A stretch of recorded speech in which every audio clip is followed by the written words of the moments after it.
daily soccer podcast with the Global Sports Podcast Network.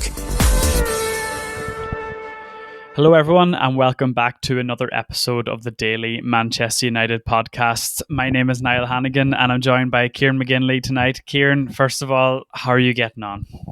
Yeah, I'm getting on all right. Busy weekend. You and Tom have already discussed sort of the game afterwards. We're doing well. 16th. Yeah. Couldn't be going any better. Yeah, couldn't say it better myself. We're recording this just about 15-20 minutes after the big game at St James's Park there this evening. I remember when we used to be good, Kieran. You know, looking at that this evening. It felt like such a long time ago. A long time ago. Yeah, it's a tough one. But yeah, it's amazing. 2 weeks into the season and I'm already back into the mindset that I was last season where I'm not looking forward to watching them anymore. You know, I was so upbeat after the Arsenal game. Everyone online is kind of slagging us now, saying that, you know, United are back and we had lost the game against Arsenal, but there was a lot of positives to take from it. And then for the majority of the game at the weekend, it just really, really felt like back to square one again for a lot of PTSD from last season. And I suppose an apt kind of place for us to be languishing, as I was saying on yesterday's episode, down in 16th. Is there any positives at all, Kieran, to cheer me up here? Oh, well, I was going to say could have been Euro, but it actually went down as a Mani's own goal. So we didn't even score any of our own goals yesterday. I say yesterday. When you're listening to this, it's Sunday. Way to age the episode. Thanks, Kieran.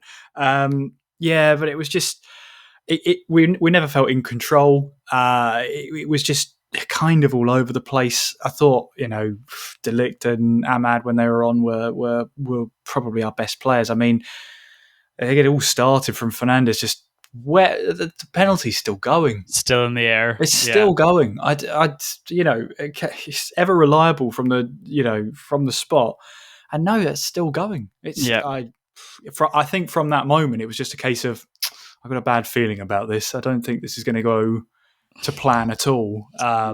But you know, as we've already said, you know, it's great to have a new system. It's great to spend 200 million on basically a new attack, and it's still misfiring for now. And you just sort of think, how long are we going to give this before it's sort of a case of, have we learned anything? Because this seems like windows of the past where, once again, we overspend for players.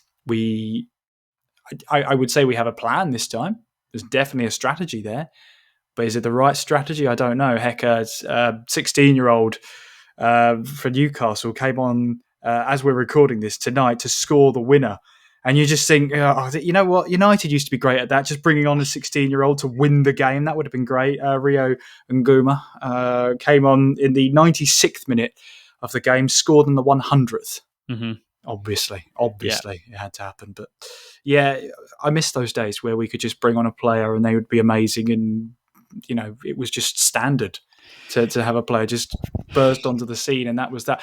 We've used that phrase a lot. I devolved that strictly from Micah Richards. Yeah, it's only his phrase now. But I love it. I love it so much. But yeah, you get players who come through the academy, not necessarily steal the show, but they put in a good performance, and you sort of know from that point onwards, yeah, they're going to be a bit of a menace whilst they're around in the squad, and through course of them, maybe even more than that, end up getting sold on or released anyway at the end of their contracts from the academy. So it's just a case of what could we do with players like Scott McTominay, and you know, he's over there now on the Ballon d'Or shortlist, winning Serie A titles and playing alongside Kevin De Bruyne. I mean, the man's loving life now that he's not in Manchester. McTominay has it sussed. He is living the life, honestly. Like, that man. Did you see the photos of him at Wimbledon in the summer? That Italian glow, I don't think you can't buy that. Like, there was no way he was getting that in Manchester. I'm absolutely delighted for him. I mean,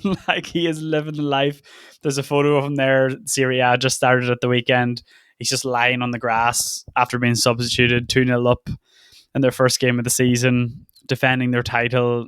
He's on the shortlist for the Ballon d'Or. Life's good, man. Life is good. Yeah. And it was funny you mentioned the Liverpool youngster that came on.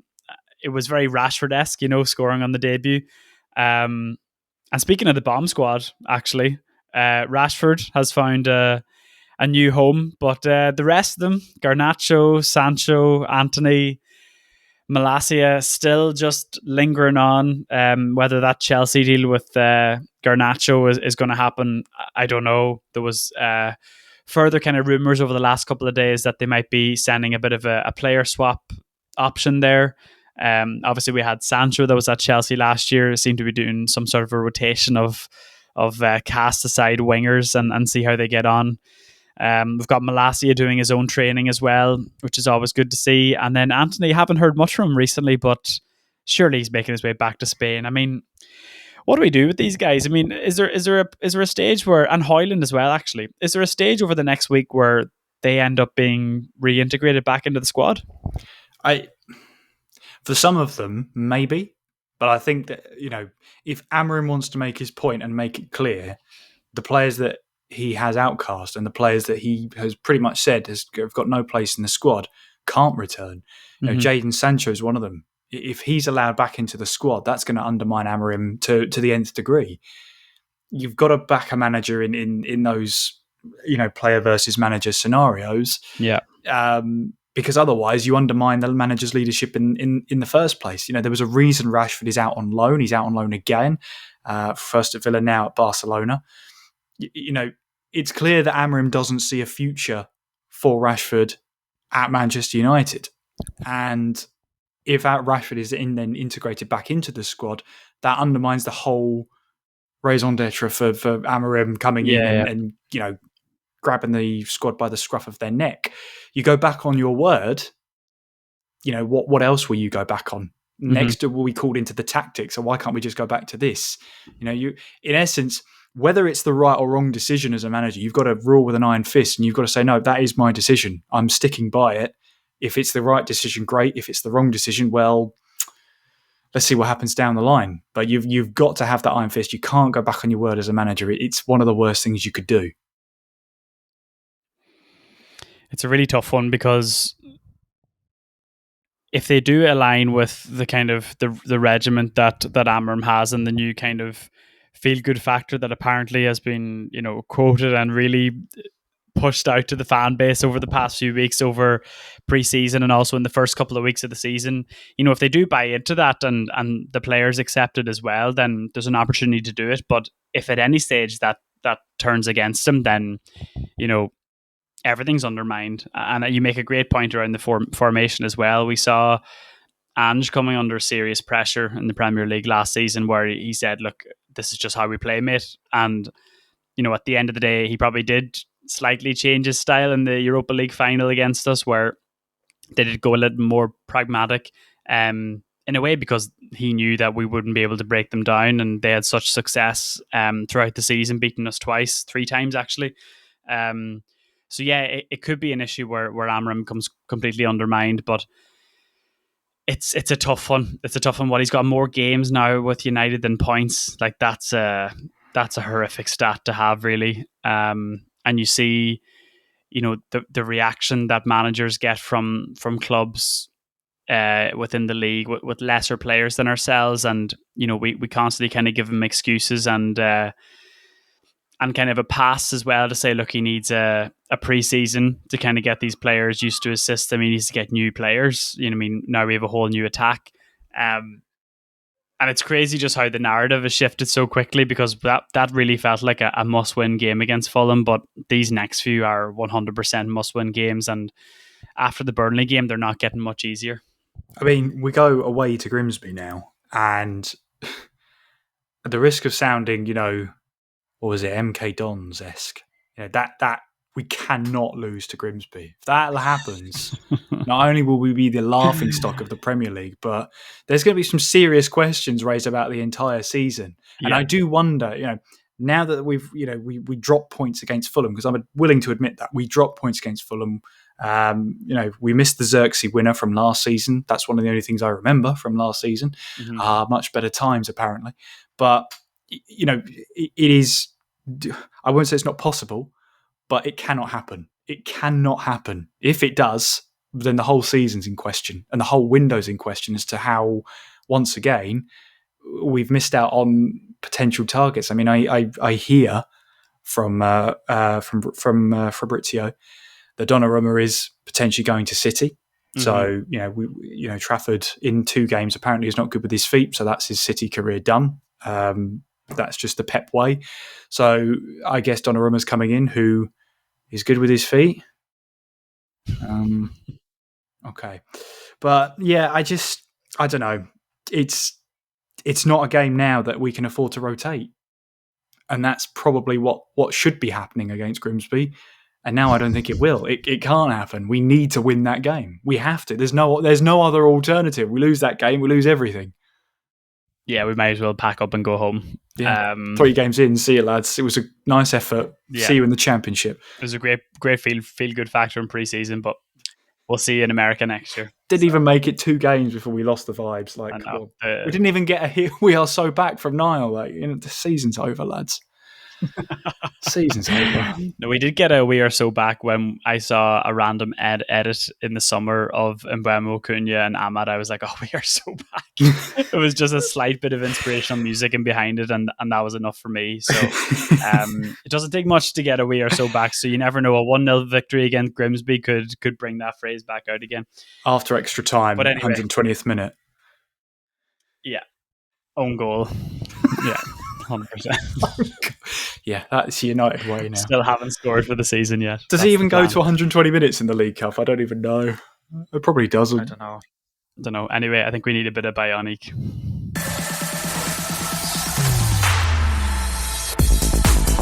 Your daily soccer podcast with the Global Sports Podcast Network. Your body is unique. And Global Sports Podcast Network has partnered with Bioniq, the world's most personalised supplements. Bioniq provide 100% tailor-made supplements, designed to deliver precisely what your body needs at exactly the right levels to optimise your health. No guessing. So click the link in the show notes.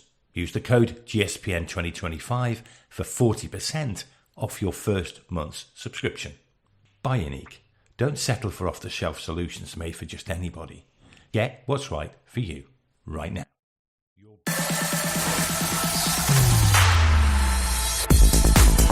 Your daily soccer podcast with the Global Sports Podcast Network. Getting back on our favourite topic of Man United goalkeepers, there is a little bit of news about our goalkeeping situation. Sen Lamens, not sure how to pronounce it, playing for Antwerp. We've been linked with him. And he also missed his last game in the Belgian League against Mechelen on Sunday. There's a chance that we can get him for in around £17 million. I mean, looking at the weekend again at Bioniq, like I asked the social media guys to put a compilation together of him trying to defend corners because it needs to be studied, and we do need a replacement very, very quickly to come in. So this lad just needs to have played a couple of games before, and I think he'll be straight in. But thoughts on a new keeper, Kieran? I mean, a bit of a relatively unknown player. I'm not going to pretend I know anything about him, but it can't get any worse. I mean, yeah. I mean, that's just a phrase I think we're going to use this season, unless we finish, 16th, where we are right now. It's going to be. Last year was so good. We were 15th. We didn't know how good we had it. Honestly. No, I just.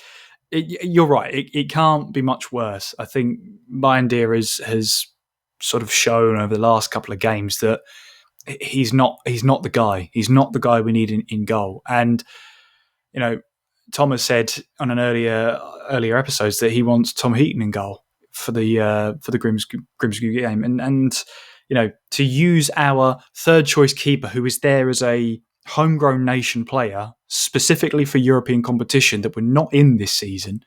So make of that what you will. But to be calling on Tom Heaton, I mean, it's not a bad thing, but third choice keeper when your first is out and your backup should be, giving the first choice keeper a hard time, not the fans, in terms of performances in goal. is a little worrying. But as you said, if it is 17 million, if that's 1.7, I heard. Mm-hmm. I mean, we've already spent 200 million on a new attack. We might as well just throw another 17 million in there. Apparently, what's that? What financial crisis? Huh? What was that 6 months ago? We had a financial crisis. No way. I don't believe you. What is that? We were letting go staff. No, I don't believe you. What's that? The dinners were scrapped. No, I don't believe. Like, come on, come on. I'm just so tired, man. This is Manchester United. It's just stop it there. I mean, just come on now. Come on. I don't know how long this is going to go on for. Like, you're trying to get Mick McCarthy into this episode. I am. You're trying to weave it in there some way. Get it in there. Play the clip. Roll the episode. Roll the clip. It can't go on like this, Kieran. It can, and it does, and it will, and it does. Yeah.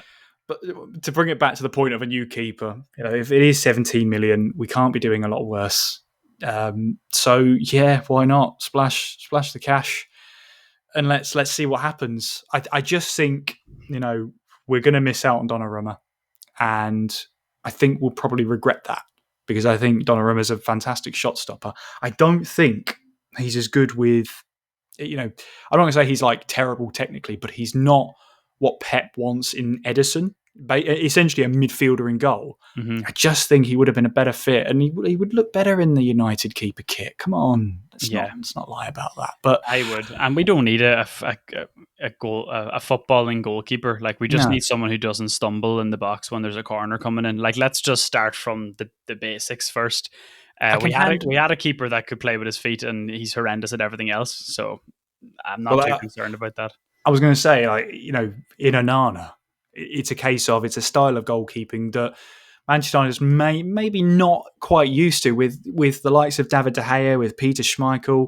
They would defend their line. I think the closest we would have had to someone eccentric and it working was Fabian Barthez. But that's because he, for a keeper, wasn't the tallest around. He was about 6 foot, 6'1" maybe. Mm-hmm. Which, when you say it like that, it's like, that's not short, but it is. When you've got 6'4", 6'5", 6'6" keepers around, it is a disadvantage. So he had to think of something else, and that was being eccentric. That was closing down the space. So the great keepers of Man United of the past have defended the line, have made themselves big, but in terms of the goal, David De Gea saving with his feet, for example, which was unheard of apparently in the Premier League. Saving with your feet, that's not a thing. Well, St. David made it a thing. I just feel like Onana, I've given that a chance, and I've always said that Amra will probably give him one more season. It will be this one, and this will be make or break for Onana. If he doesn't settle in this season, if he doesn't show what he can do and what he's shown in the past, then I think it's going to be, it might be curtains for him. Mm-hmm. Yeah, and I mean, if we do get this over the line with this keeper, I mean, I think he's coming in to start. I can't see, we don't need a fourth keeper, and I don't think he'll be fighting for his place. I think it'll be made very clear if we're bringing in another keeper when we already have three, he's coming in to start. And like we said, look, it's not that much money, and to be fair, if you look back at the signings that we've made recently, Patrick Dorgu's been excellent, and he's probably one of the ones that went under the radar and was good value and not overpaid for him, which is something that we do all the time. So, it might not be the worst thing in the world going for someone a little bit under the radar and seeing how it works out. But like you said, the goalkeeping position at United, it's a tough one to follow up on. And when we've had those really long-standing goalkeepers, we've had a lot in between. And I feel like we're in one of those phases as well, trying to get through and find the next David De Gea or the next Van der Sar. So it's going to be a rough one, but it's a rough one all over the pitch as well, to be honest. And it could be a rough one against Grimsby. But let's see how we get on. Oh no. I know. Yeah. Did you get to a point, August, Kieran? It's still August. Yeah. I know. I think it's taken me 2 games before it's like, oh no, we're playing again, really? When's the international break? When's the next international break so the media can say, here we go, and it's another international break, it's another chance for Amorim to drill in the system. How long do you need to drill in the system? I don't understand. What's stopping? We didn't have the Club World Cup. Very few of our players went away on international duty. make of that what you will. Like, how long do we need to drill in this system? How complicated is it? I don't understand. These are professionals. Like, how long does it take? I don't know. Oh, well, anyway, look, if it takes, taking over a team that was in a bad way, I guess you give it time, you see how it goes. But there has to be an improvement in results. Arsenal loss, it happens. You lose against Arsenal, it's not the end of the world. But a game where we should have been winning at Fulham, a game that we've proven, even at our worst last season, we could still get a result. We drop points. So it's worrying. And I'm hoping that there are brighter results on the horizon. And what needs to happen is, lots of goals at Grimsby. Otherwise, again, it's going to be called. It can't be a 1-0 win or even a 2-0 win. A 2-0 win in my book and in a lot of other books will not be good enough. Yeah. In that strange way. It needs to be a rout. But we had that last year, didn't we? Was it... I can't remember the name of the team now. Was it Bradford or something? It was at home and we won. Honestly, we must have won about 7 or 8-0. And Garnacho was on fire and Rashford was on fire, but it was it just wasn't enough. So I'm more looking for. I mean, do I really want to be tuning into Grimsby? I don't know. Probably you have to. You have to. That's what we're here for now. You have to. Grimsby on a Wednesday night or whatever day it's on. But yeah, the Burnley game has to be 3 points. That, non-negotiable. Because I honestly felt the Fulham game was like that this weekend. So it really does need to be that way. And like you mentioned, performances need to turn into results. We need to get performances first, which we didn't get at the weekend. And then we need to start getting results. And if not, we're in for another long season, and it's going to be documented. Fantastic. It'll be there now for everyone to listen to. But we move. Kieran, thank you very much for joining me. I hope it didn't ruin your weekend too much, and we have a lot of games to look forward to. So thank you for joining me, and we'll see you in the next one.